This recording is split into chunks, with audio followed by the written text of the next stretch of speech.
Oke, halo Kak Galuh, selamat pagi. Silakan duduk di sebelah sini. Selamat pagi, Baik, Kak.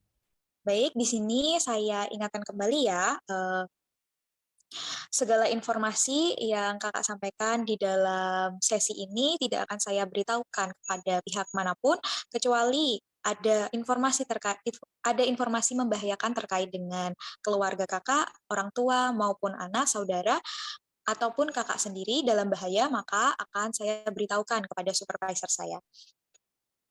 Tidak terasa ya, sudah ada seminggu sejak pertemuan kita pada sesi sebelumnya. Bagaimana kabar Kak Galuh sejauh ini? Apakah perasaan Kak Galuh masih sama seperti sesi sebelumnya atau jauh merasa lebih baik? Perasaan saya sedikit merasa lega sih, karena saya berhasil menceritakan masalah saya sebelumnya belum pernah saya ceritakan ke siapapun. Oke, pada sesi sebelumnya, Kak Galuh menceritakan terkait dengan permasalahan dengan orang tua.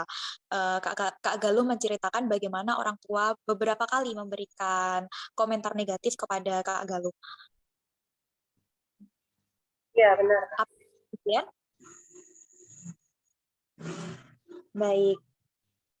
Apa ada keluhan lain terkait dengan permasalahan dengan orang tua? Sejauh ini yang sangat membekas sih komentar-komentar terkait dengan fisik saya yang dilontarkan orang tua saya sih, Kak. Oke, bagaimana perasaan Kak Galuh ketika menerima komentar-komentar negatif tersebut terlebih lagi dari orang tua? Ya, yang pasti marah sih, bahkan beberapa kali mempengaruhi mood saya ketika sedang berada di rumah. Saya jadi sering kesal sendiri ketika melihat apa yang mereka katakan kepada saya. Terus kadang-kadang saking saya kesalnya, saya beberapa kali merasa benci terhadap orang tua saya sih, Kak.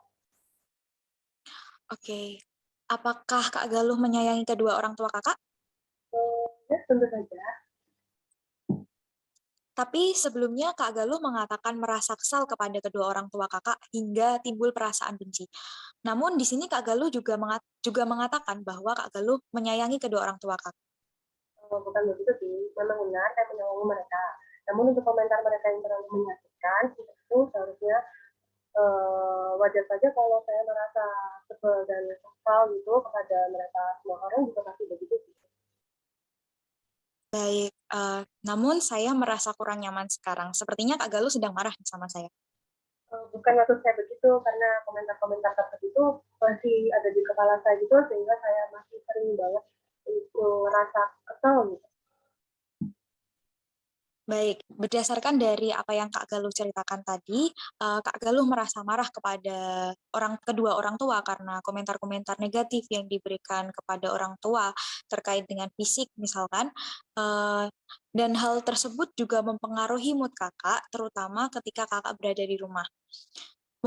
Mungkin maksud dari kedua orang tua itu baik, namun cara penyampaiannya mungkin yang kurang tepat. Ya, mungkin saya sempat berpikir yang kayak gitu sih, Kak. Oke. Apakah kekesalan Kak Galuh terhadap kedua orang tua Kakak beberapa kali mengganggu aktivitas Kakak? Ya, tentu saja sih beberapa kali saya mengerjakan sesuatu yang harusnya saya bisa kerjakan dengan baik, itu malah saya kerjakan eh, kayak semau saya gitu karena saya kadang masih merasa kesel.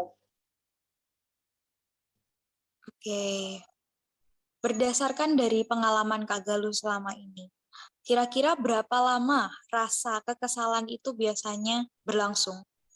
Eh, nggak sampai sehari sih kadang-kadang, tapi kayak lumayan banget ganggu mood saya. Baik, memang rasa kesal yang terus-menerus itu nantinya akan berpengaruh kepada mood Kakak sehari-harinya. Nah, ketika mood kemudian menjadi memburuk, cenderung nanti akan mempengaruhi aktivitas-aktivitas Kakak ke depannya jika tidak segera diatasi. Iya, Kak.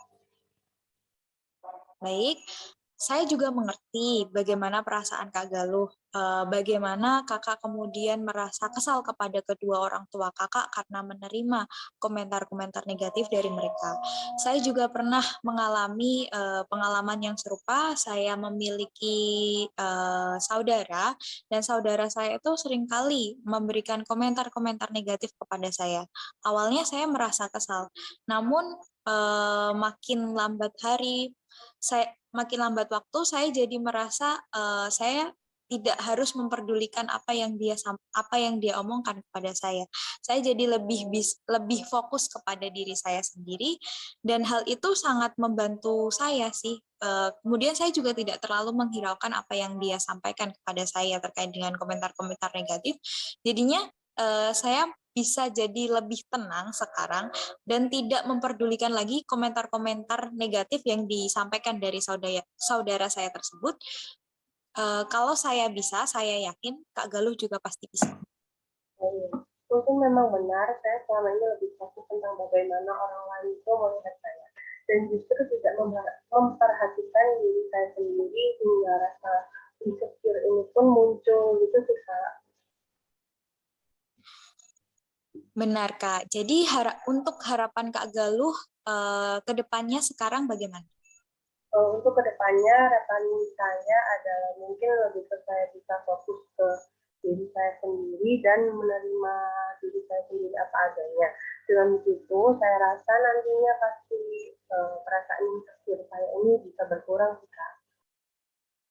Baik, di sini ada salah satu cara atau metode yang biasa saya gunakan untuk membantu saya lebih mengenal diri saya sendiri dan lebih fokus pada pengembangan diri saya.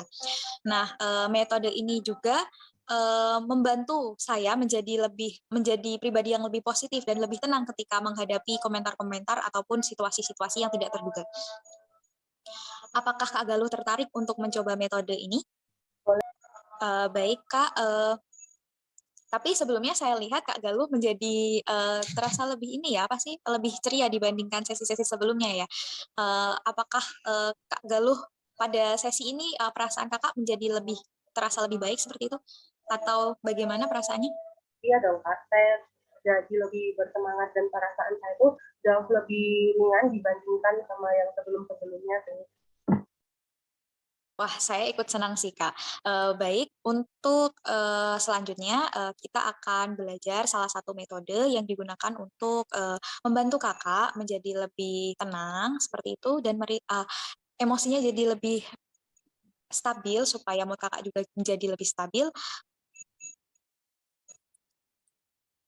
Di sini saya juga akan melakukan sedikit review pada sesi sebelumnya. Yang saya tangkap dari apa yang Kakak ceritakan sebelum-sebelumnya adalah Kak Galuh merasa bahwa Kak Galuh kurang fokus ke diri Kakak sendiri dan justru lebih fokus ke bagaimana orang menilai Kakak, dan hal tersebut membuat Kakak merasa insecure. Terlebih lagi komentar-komentar tersebut berasal dari keluarga yang notabene itu adalah orang yang terdekat bagi Kakak seperti itu. Nah, hal tersebut kemudian membuat Kakak menjadi marah dan mengganggu mood Kakak dan juga mengganggu aktivitas-aktivitas Kakak. Ya benar Apakah Kak, ya benar. Baik, saya katakan lagi, di sini kita akan mempraktikkan sebuah metode yang bernama metode mindfulness untuk membantu Kak Galuh mengatasi rasa marah dan juga kesal, sehingga Kak Galuh jadi bisa lebih nyaman nantinya. Metode mindfulness ini sendiri merupakan sebuah metode yang fokus ke keadaan pikiran dalam mengenali apa yang dirasakan pada saat itu, tanpa adanya penilaian atau judgement, membawa perhatian penuh kepada momen saat ini. Hal itu nantinya berguna untuk membantu Kak Galuh dalam memahami proses pikiran yang kerap kali terabaikan atau salah, sehingga kita bisa memahami diri kita sendiri dengan lebih baik. Metode yang menarik. Bagaimana caranya saya melakukan metode tersebut? Nah, Baik. Untuk caranya sendiri bermacam, tapi yang pasti fokusnya adalah membawa kesadaran fisik kita terhadap pengalaman indrawi. Bisa mulai dari pengecapan mungkin, atau bernafas, atau pendengaran, seperti itu. Dengan fokus, paling sering yang biasa dipraktekkan adalah terkait dengan proses tubuh otomatis seperti bernafas. Apakah Galuh mau mencobanya sekarang? Boleh Kak, kalau dari saya bagaimana caranya? Baik, kita mulai ya. Sekarang Kak Galuh bisa coba untuk lebih rileks. Dirilekskan terlebih dahulu, dinyamankan duduknya, otot-ototnya di tubuh dibuat lebih rileks. Baik, setelah itu ikuti aba-aba saya ya. Sekarang bisa dipejamkan matanya. Baik, sedikit tersenyum. Kemudian tarik nafas selama 4 ketukan.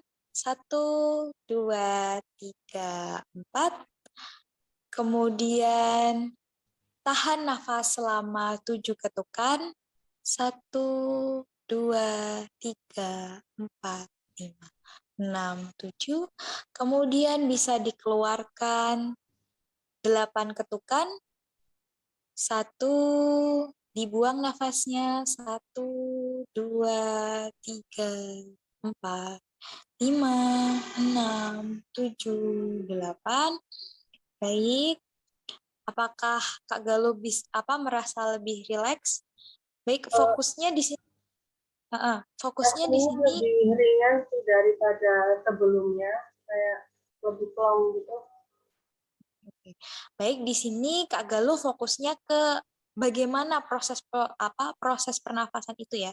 Mungkin kalau Kak Galuh bisa memegang perut supaya bisa merasakan bagaimana nafas naik turun seperti itu, fokus, tenang. Kita bisa coba lagi ya. Baik, tutup mata lagi. Sedikit tersenyum. Kita tarik nafas. Tarik nafas selama 4 ketukan. 1, 2, 3, 4. Ditahan selama 8 ketukan. 1, 2, 3, 4, 5, 6, 7, 8. Kemudian dikeluarkan. Baik. Nah, kalau begitu metode ini alangkah baiknya Kak Galuh praktekkan setiap hari. Kak Galuh bisa membuat progres atas pencapaian mindfulness Kakak. Yang penting adalah konsistensi. Jadi bisa dilakukan tiap hari, mungkin sehari sekali, sehari 2 kali, atau pas Kak Galuh santai atau apa seperti itu. Jadi metode mindfulness ini banyak macamnya. Bisa dengan kita fokus ke merasakan apa yang kita makan, fokus mendengarkan apa yang ada di sekitar kita, seperti itu. Nah, jika Kak Galuh ingin mencoba metode mindfulness yang lain, Kak Galuh bisa mencoba untuk mencari di internet atau menggunakan aplikasi. Sekarang ada banyak aplikasi yang membantu orang-orang untuk melatih mindfulness itu sendiri, metode mindfulness itu sendiri. Nah, jika Kakak masih merasa kesulitan, bisa minta tolong kepada saudara terdekat mungkin atau orang-orang terdekat untuk melakukan metode ini. Saya yakin Kak Galuh bisa melakukannya. Kalau saya misal kemudian saya gagal, bagaimana? Oke, tetap tetap ini ya Kak, tetap konsisten menjalani mindfulness itu. Tidak ada yang namanya kegagalan dalam melakukan metode ini.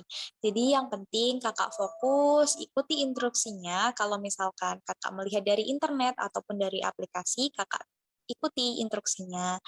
Mungkin 1-2 kali kita tidak bisa benar-benar fokus dalam melakukannya, tapi dengan latihan berulang kali, saya yakin Kak Galuh pasti akan terbiasa untuk kemudian fokus ke apa yang Kakak rasakan sekarang. Dan itu sangat membantu untuk mengenali diri Kakak sendiri. Seperti itu. Baik, terima Ap- kasih Kak untuk saran-sarannya. Akan saya coba dalam Hmm, seminggu ke depan. Oke, baik. Apakah ada yang ditanyakan Enggak terkait sih Kak, udah dengan cukup.